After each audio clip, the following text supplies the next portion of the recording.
Traveling the Vortex.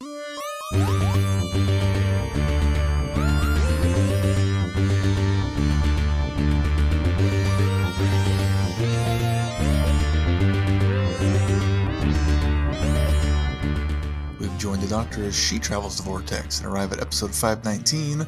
That's the trouble with history. It's never anything like the books. Same with Stephen King movies. I'm Keith. I'm Sean. I'm Glenn. Happy Easter Sunday and Doctor Who Day. Yeah, although now we're recording the day after, but... Happy Easter Monday and post Doctor Who Day. Thank you to you too. Easter Monday.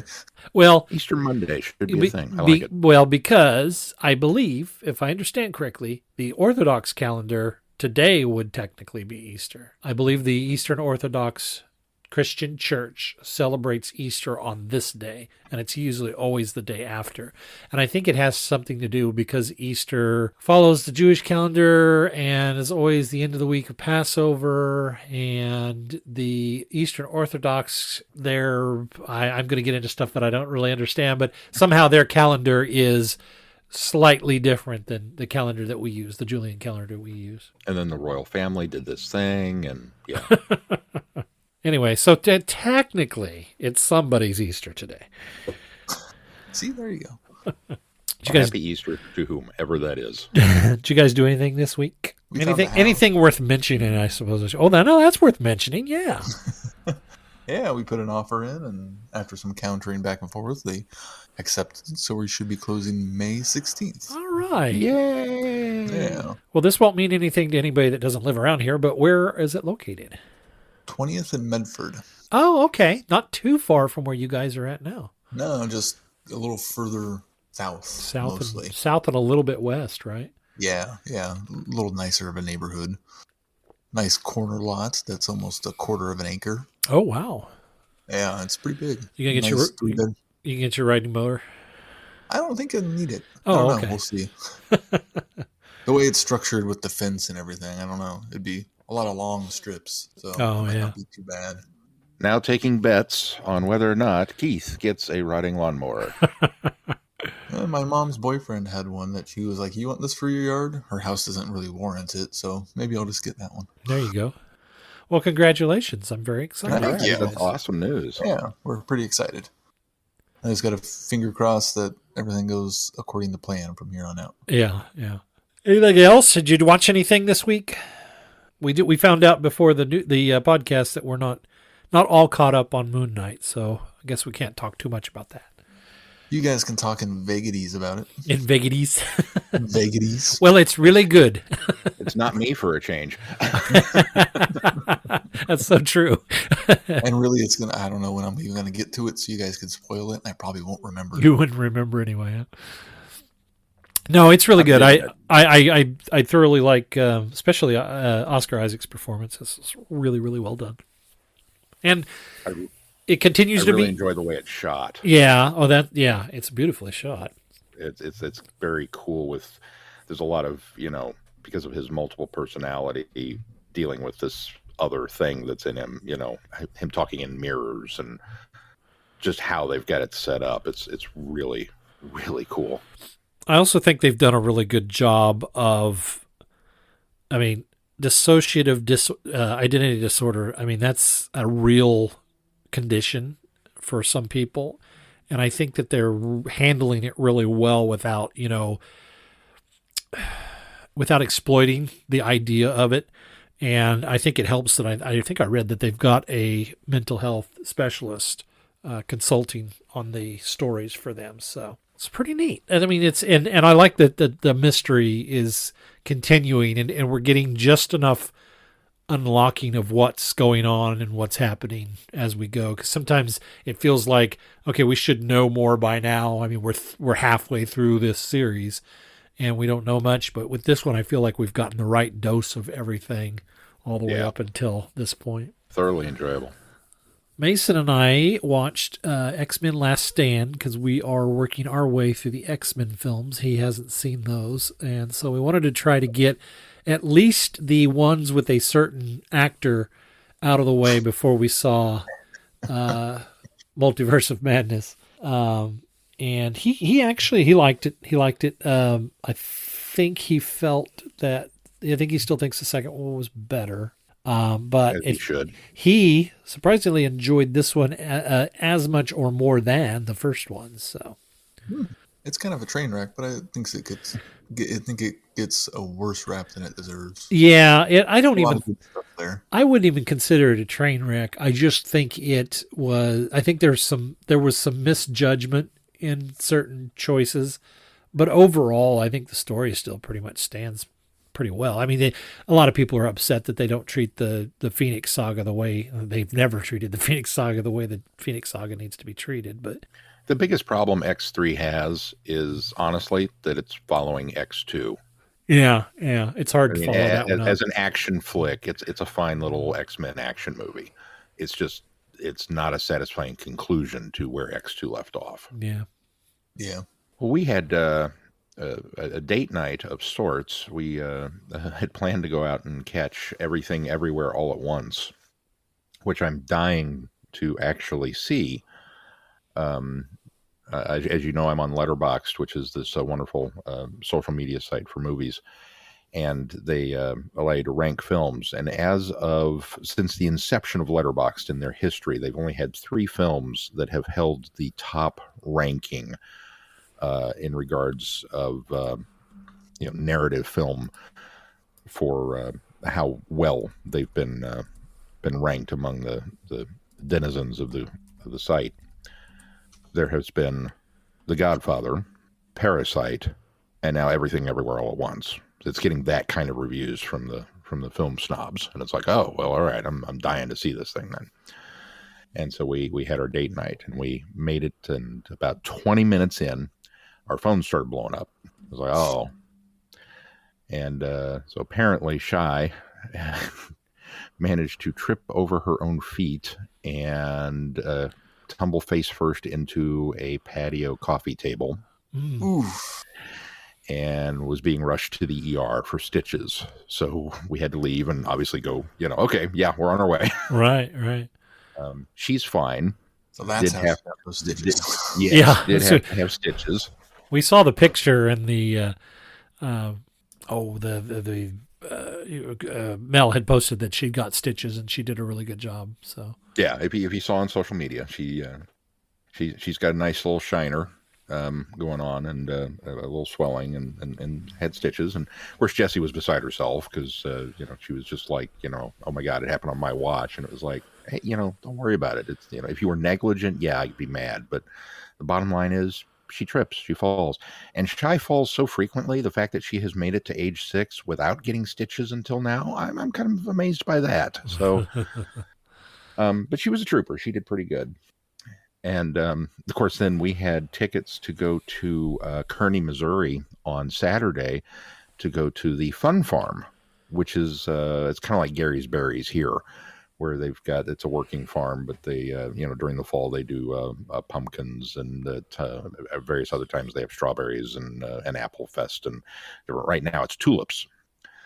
So they've got a bunch of bounce things and obstacle course and games and a big slide and all kinds of stuff for the kids. And then they've got rows and rows and rows and rows and rows of tulips that you can go and take beautiful photos in. And so here's Shy with this shiner and all of these photos surrounded by flowers.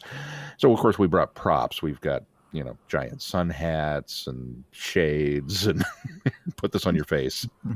Hide your eye. Looks like we beat you. But no, we had a good time. It was a long day. We spent a lot more time there than I honestly thought we would. And it's not, you guys know me. I'm not an outdoorsy kind of, not my shtick. But really had a lot of fun. And hunted Easter eggs. You guys do Easter egg hunts We did for the kids. for the kids? Mm-hmm. They had. But I 3. don't imagine yours you're probably no, out of that stage now. I told you guys we went a couple weekends ago though for my daughter's choir's Easter egg hunt. I don't know if we told you that.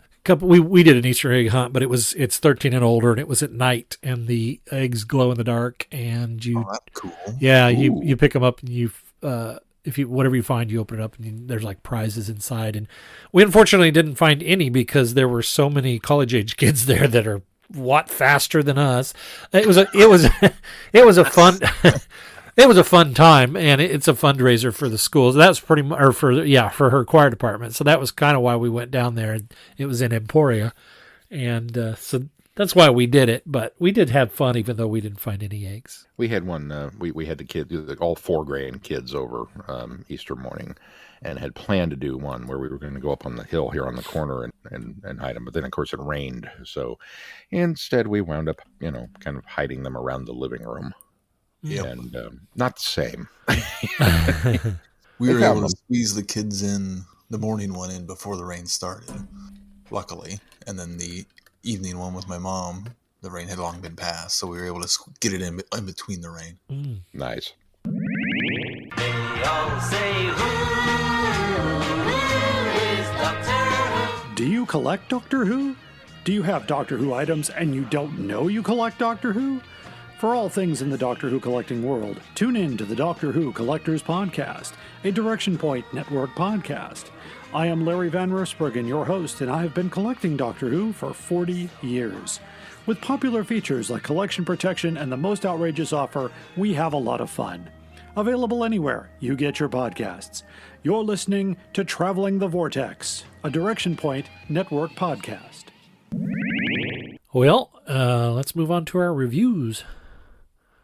First up, we're going to look at the animated episodes newly released in the U.S. or in the Region 1 North America, the animations for the Galaxy 4 DVD and Blu-rays.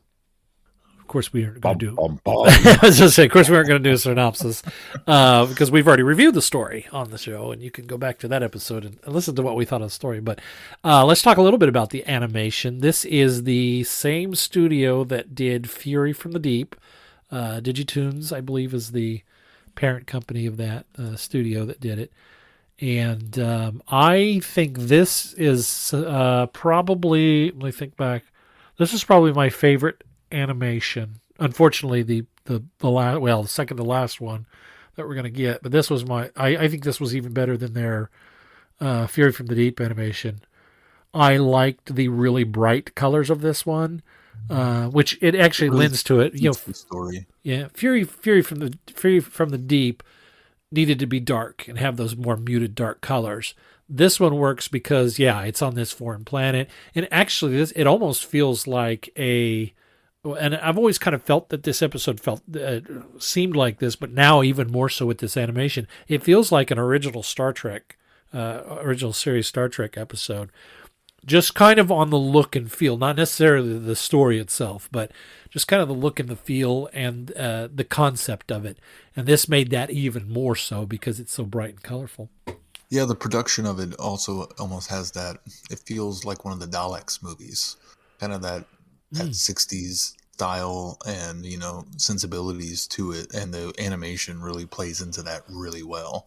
I wasn't sure if I'd like the color, because I'm a bit more of a purist. If it's in black and white, I want to watch it black and white, but the color in this just makes everything look and seem so much not only just grander but just cooler and fits the aesthetic of the story itself. Yeah, it's funny you mentioned Star Trek because I was sitting there watching it, and I remember thinking to myself that it very much, the animation is reminiscent, not directly, but just reminiscent in a way of the old Filmation Star Trek cartoon. Yeah. In that it's kind of limited in a way, but it's much more fluid actually than what they did on that show. And I think because of that element to it, along with the bright colors and the storytelling involved, that it is very Star Trek-y. It's just this. Once again, I'm reminded. I don't understand why fandom at large does not particularly care for Galaxy 4. I really enjoy this story, but I think animation-wise, in many ways, this is a perfect candidate for doing this. I think we've got an alien planet, we've got all these different locales that they could play with. We've got robots, we've got clones, we've got ray guns and laser fights and aliens. I mean, there's just all kinds of stuff that they can go nuts with, and it works. And like you, Keith, I think the color really just kind of worked well for it. Despite I'm kind of in the same boat. I usually like to try and watch them. Well, I appreciate the color, but I want it in the black and white because that's what. But no, the color really worked well for it. I think in the days when they were trying to be as purist as they could, and using the shooting scripts to animate it as close as it would have been, I think in those days I prefer black and white because I really felt like I was trying to put myself in what it might have looked like back then. Now I think since they take a lot of liberties, they make the scope even grander, they make the shots feel less claustrophobic. I think now that they do that, I almost prefer the color, knowing that it's not exactly what was originally intended from the television series. But if you're going to do that, then I think I enjoy the color because then it feels like a worthwhile new project, even though it's using old dialogue, it's using old story. And for the most part, they still consult. I mean, it's not like they go way off base, but they certainly take a lot of liberties. So I think to me, in fact, I liked Fury of the Deep and even the Macroterra. I preferred in color over black and white on both of those. Well, and those liberties they take, I think in this definitely benefit the story. Even the small things like the drop-ins being just slightly bigger and a little more otherworldly than just, A head on a screen. Yeah, well, yeah, and the fact that they seem bigger and more genetically designed as opposed to just, standard-sized people, I think that really benefits them. And the stuff they do with the Chumblies to make them a little bit more, functional. Yeah. I think are some good ideas. Plus the landscapes they utilized for this were just phenomenal. Some gorgeous backgrounds. Speaking of the Chumblies, I wasn't sure I liked it the first time I saw it, but then I really appreciated it. The little arm thing that comes out, it now has the little kind of claw on it, and the light is a little beam or a little ignition in between the points as opposed to the little light bulb on the end of a stick. So I kind of liked that choice as well. I'd say if I had a complaint, I think it's probably that I did not like the animated version of the Chumblies quite as well as the CG Chumblies that we got in the last recon that they put together for it. Just because, I don't know, maybe because I saw that first, so I kind of had this image in my head of, well, this is what they should look like. Yeah.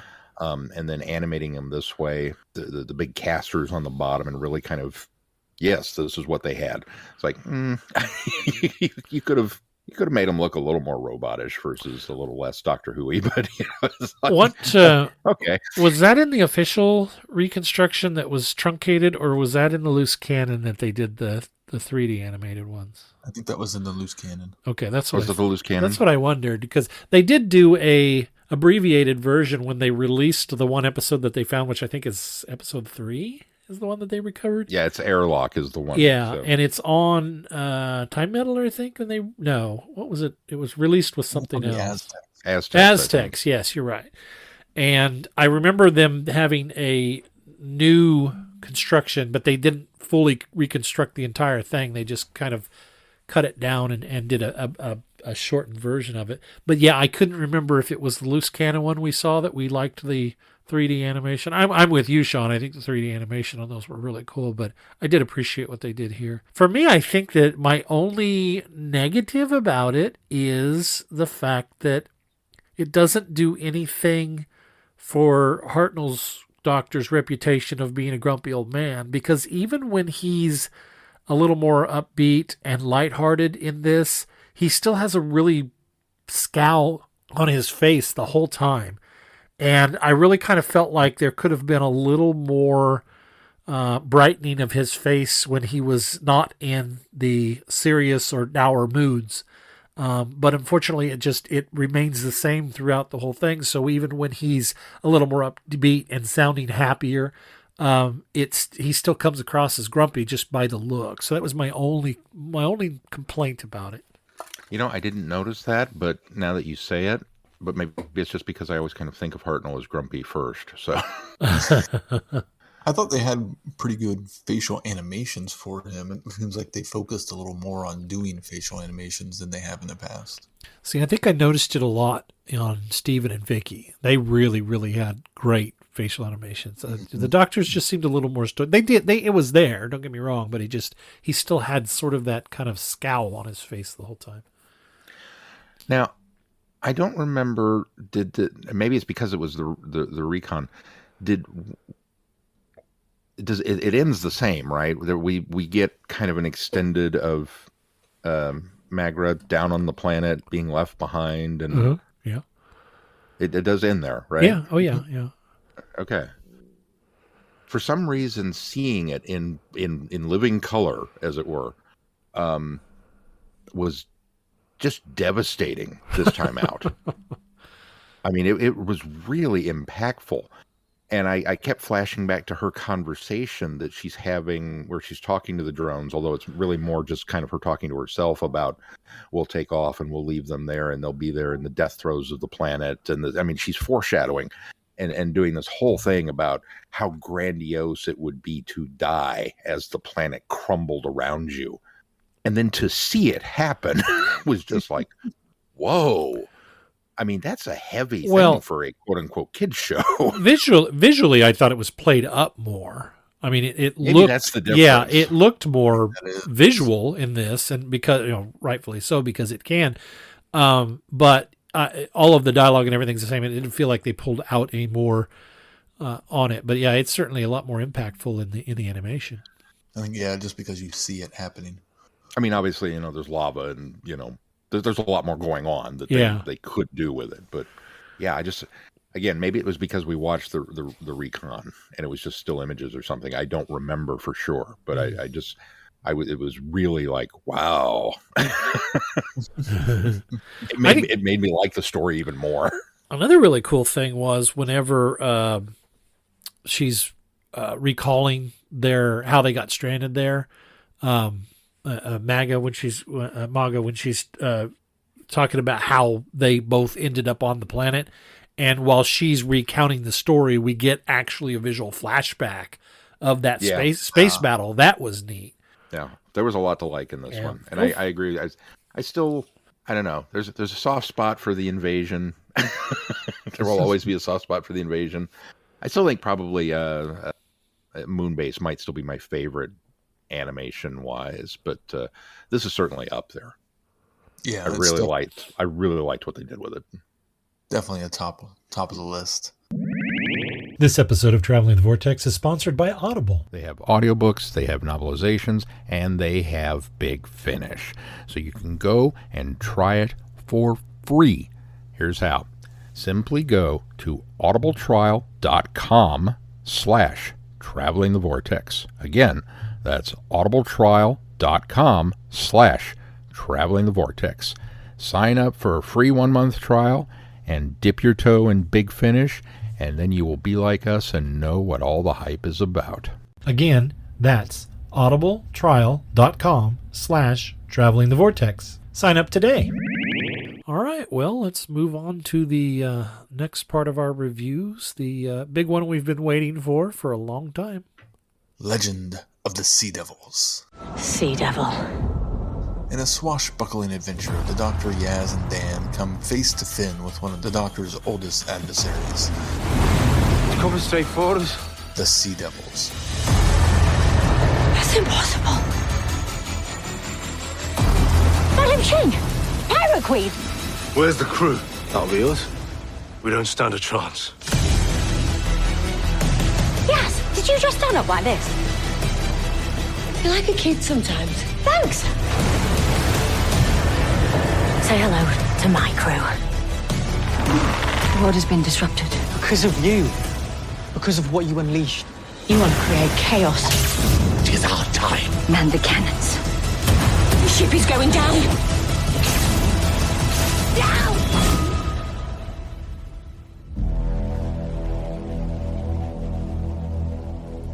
This had so many elements, and I'm gonna start by saying they never called it America by name. No, they call it something else by name. Yeah, it did have a different name. I don't care. I don't care. It's America. Yeah. And in and of itself, it had too many eyes to be a merca. It had like three eyes on each. No.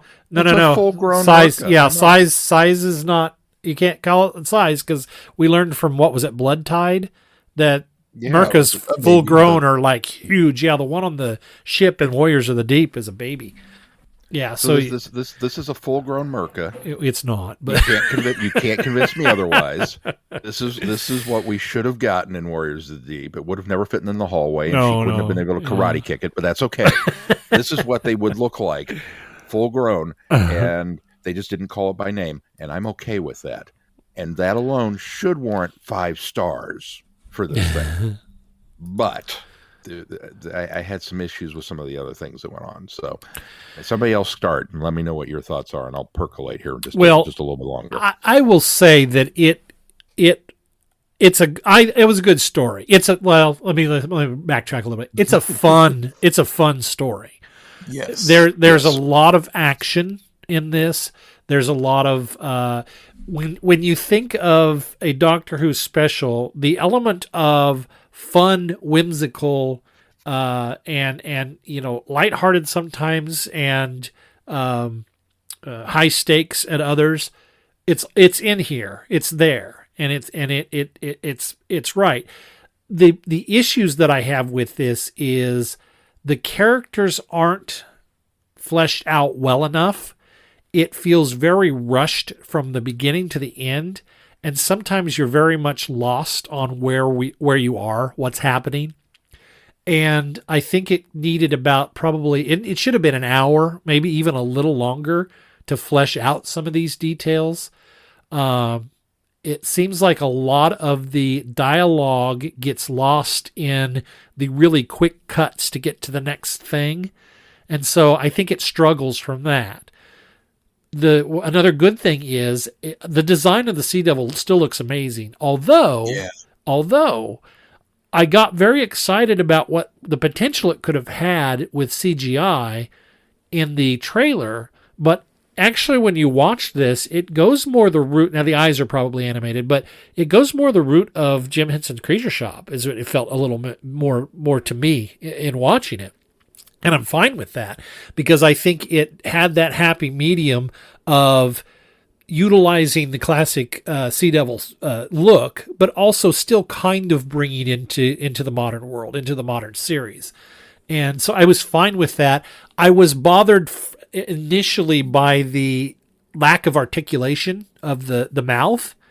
However, and they never explained this, or if they did, I missed it, but the little light up piece on the chest was obviously being translated, and I kind of felt like maybe just the way the Sea Devils spoke, because they're water dwellers, their mouths are more gill-like rather than opening and articulating. They kind of do this, gill open close, and so they emphasize that fact with the neck moving every time they talk. Yes. So that worked for me after after getting over the initial shock of it's not actually going to articulate its mouth very much.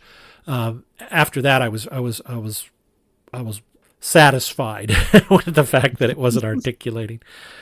I think that they could have leaned into the legend of, and I can't even remember the guy's name, that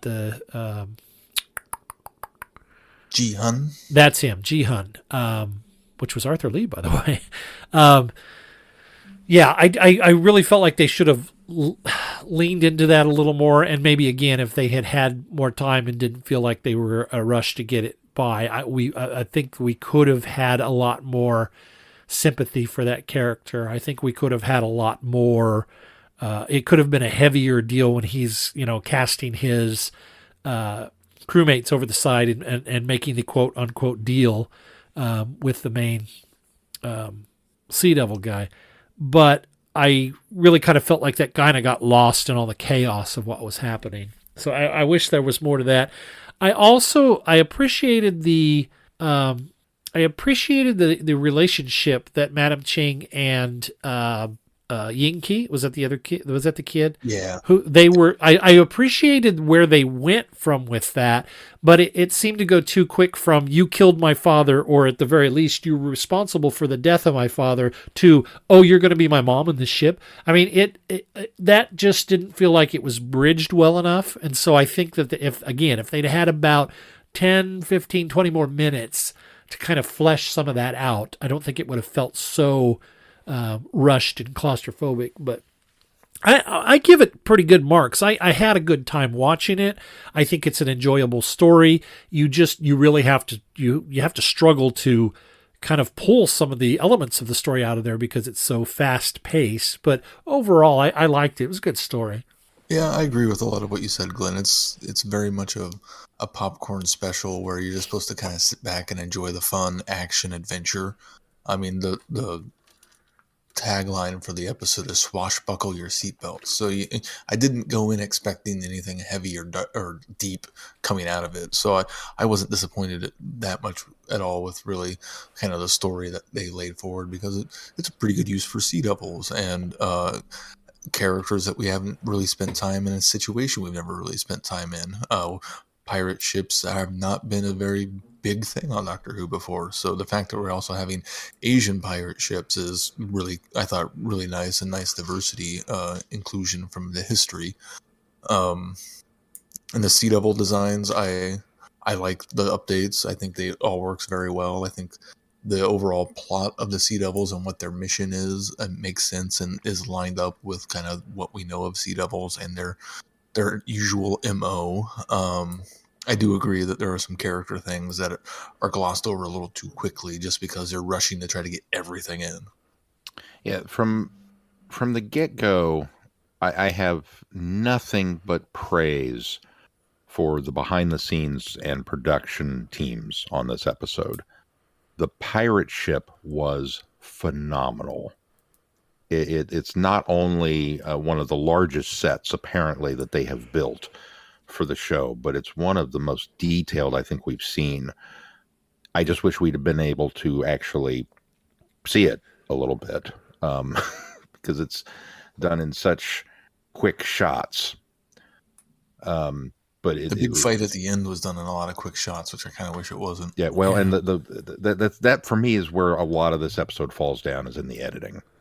But I'll get there. The ship is gorgeous and so impressive that this is Doctor Who we're talking about, and they built a pirate ship? Really?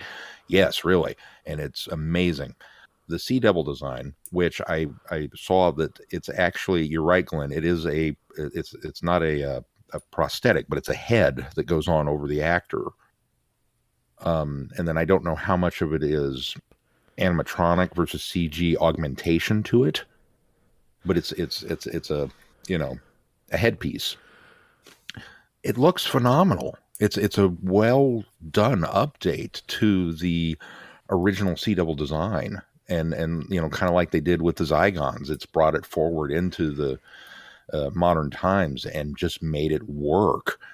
And what's amazing is they didn't do a complete redesign like the Silurians. Yeah, I like the Silurians. It's not very evocative of the original design, and this totally is. And it's just every time the Sea Devil was on screen, my mouth was agape at just how good it looked. And the little voice box is like, okay, yeah, I can get on board with that. I do not have a problem with that at all. I kind of missed the sonic disruptors, but we're doing a swashbuckling pirate thing. Okay, swords, poisoned swords with lightsaber effects. Okay, cool. I can get behind that too. Sure, why not? Because we've established they're all kind of cousins. So maybe this one has evolved slightly differently on this side of the earth. Okay, cool. Move on.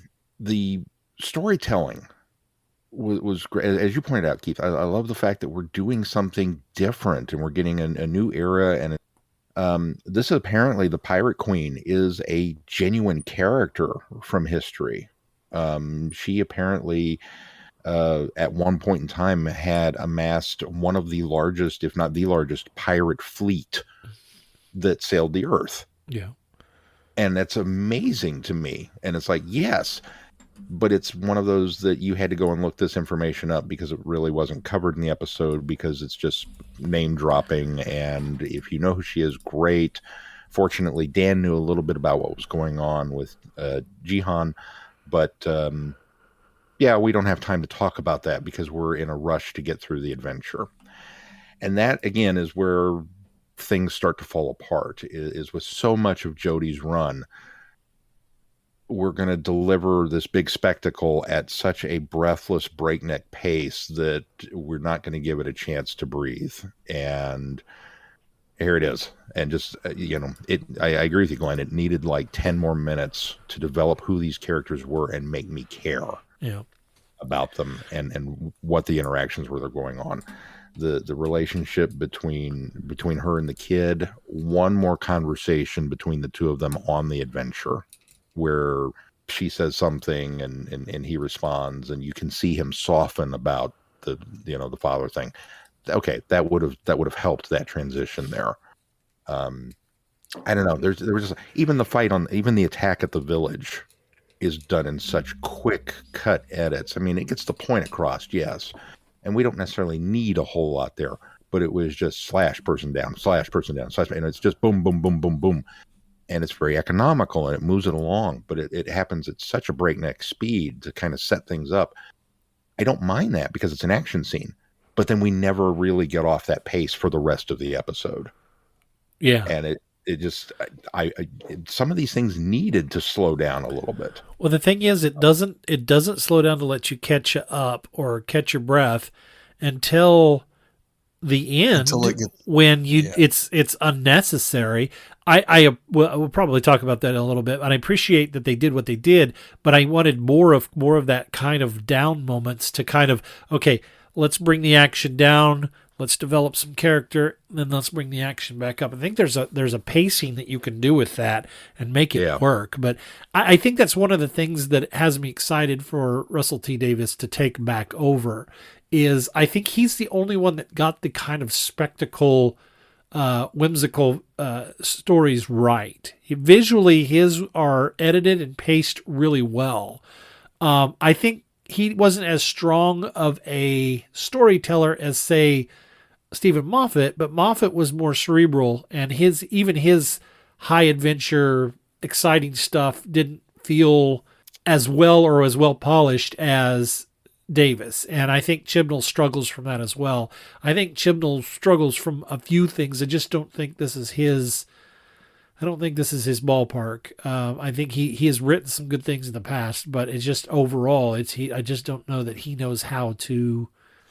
It may not even have been all of him, because he didn't direct this one, obviously. I mean, we had a different director for this. This was I hadn't heard of this person. Haolu Wang directed this one. Mm-hmm. But and then he wasn't even the full writer on it. Ella Road co-wrote this with him. But yeah, I really kind of feel like sometimes he's out of his element with these spectacle pieces. Well, and the few times he does slow it down is to focus on the Doctor and Yasmin relationship. Yeah. So let's talk about the Doctor and Yaz. I mean, sorry, let's talk about the Doctor and Yaz. Yeah. I think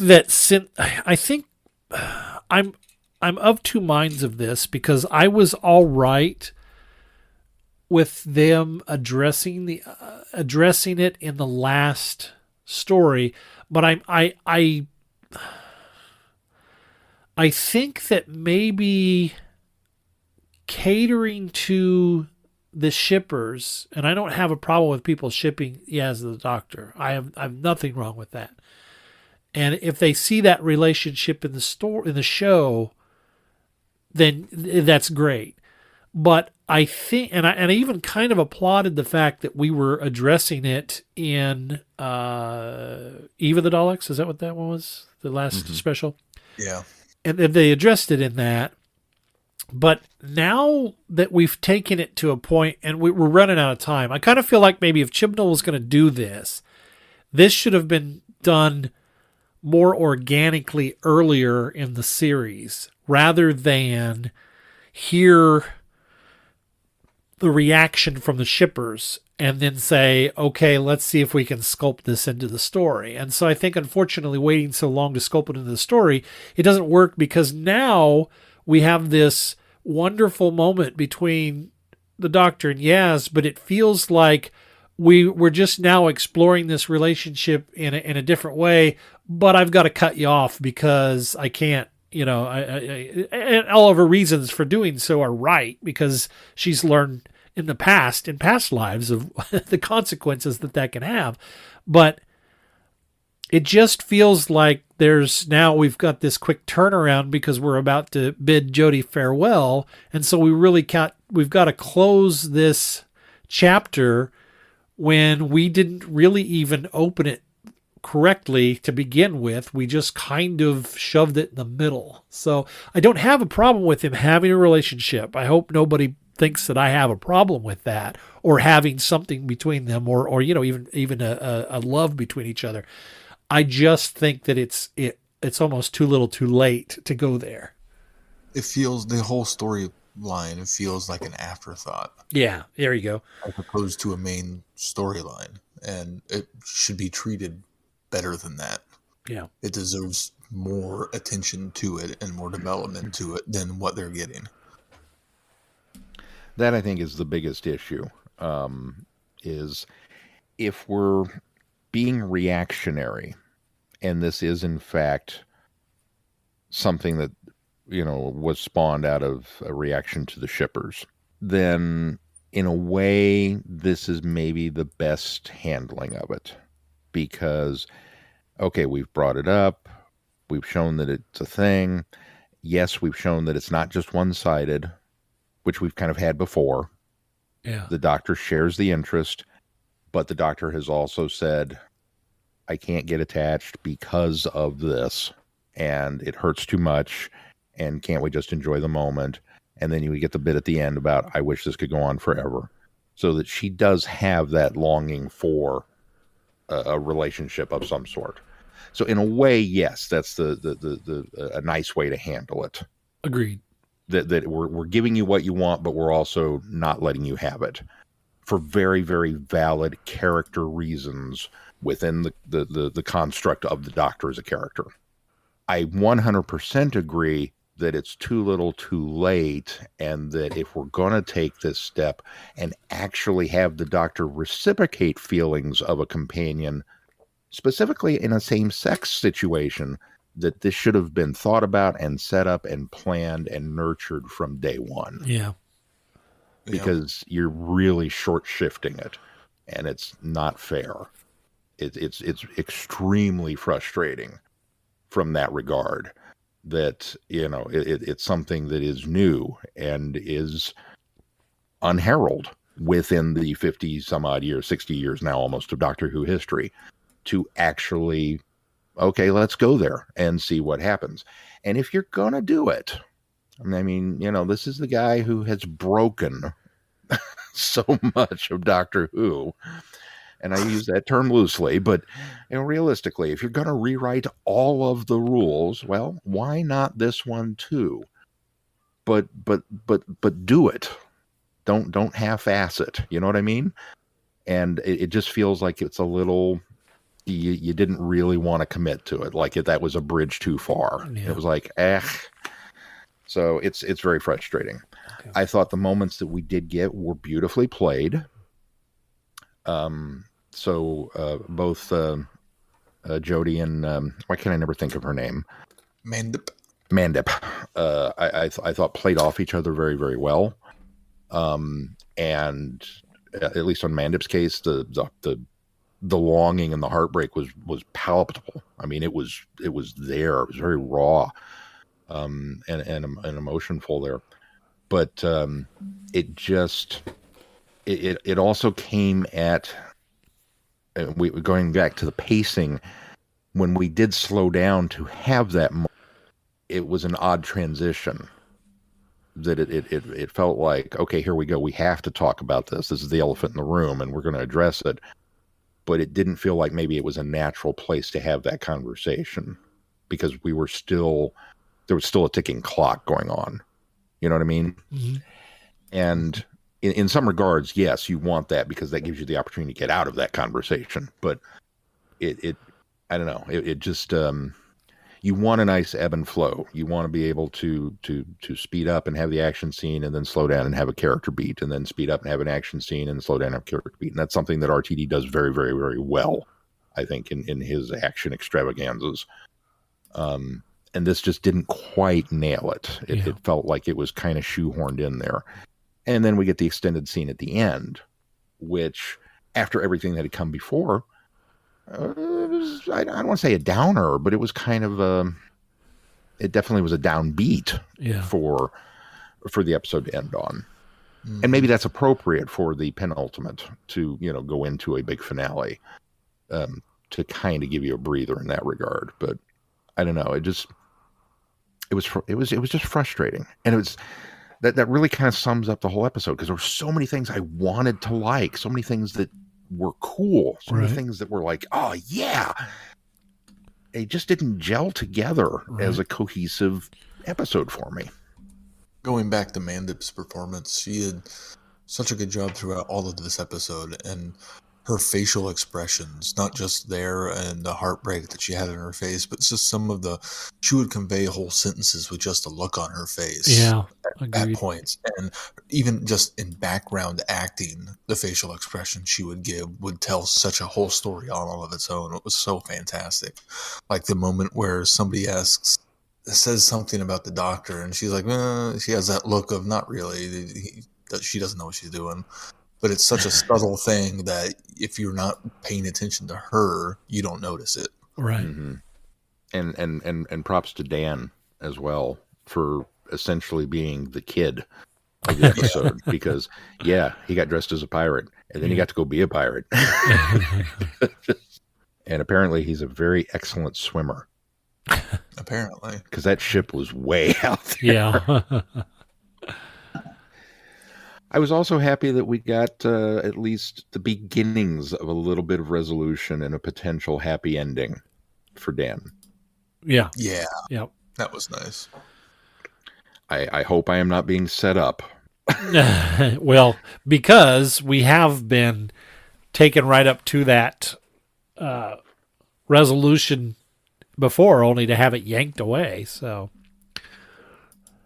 a lot of these sort of things, like the stuff with the Doctor and Yaz, and even this stuff with Dan, feels like it's plot points he wanted to have, but didn't get to have a full season to do them in.